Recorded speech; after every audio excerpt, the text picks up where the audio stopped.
இன்னைக்கு வீடியோல நம்ம மேகி ஆம்லேட் எப்படி செய்யலாம் அப்படிங்கிறத தான் பார்க்க போறோம். மேகி ஆம்லேட் செய்றதுக்கு முதல்ல நம்ம நூடுல்ஸை வேக வச்சு எடுத்துக்கலாம். ஒரு பாத்திரத்தை எடுத்துக்கங்க. அதில் நூடுல்ஸ் வந்து நல்லா மூழ்கிற அளவுக்கு நம்ம தண்ணி ஊற்றணும். ஒரு பாக்கெட்டுக்கு நான் ஊற்றிக்கிறேன். நீங்கள் எத்தனை பாக்கெட் சேர்க்குறீங்களோ அதை மாதிரி பார்த்துக்கோங்க. தண்ணி ஊற்றி தண்ணி நல்லா கொதிச்சதுக்கு அப்புறமா நம்ம அதில் மேகியை சேர்த்துக்கலாம்.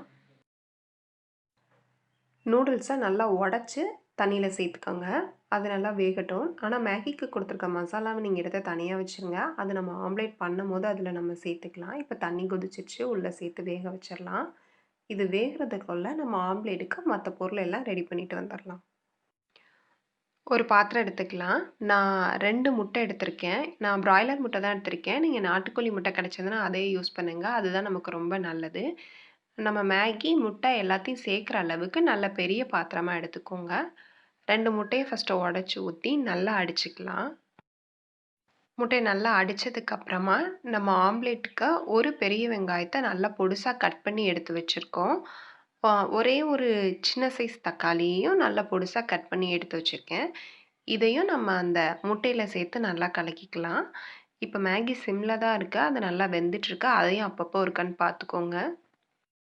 நான் இதில் சேர்க்கறதுக்காக ஒரே ஒரு பச்சை மிளகாயை சின்னதாக கட் பண்ணி வச்சுருக்கேன். கொஞ்சம் கருவேப்பிலையும் சிசர்ஸ் வச்சு சின்ன சின்னதாக கட் பண்ணியிருக்கேன். இப்போ குழந்தைங்களுக்கு கொடுக்குறீங்க பச்சை மிளகாய் அப்படின்னா நீங்கள் சேர்க்காதீங்க. இதில் 1/4 டீஸ்பூன் மஞ்சள்தூள் சேர்த்துக்கலாம்.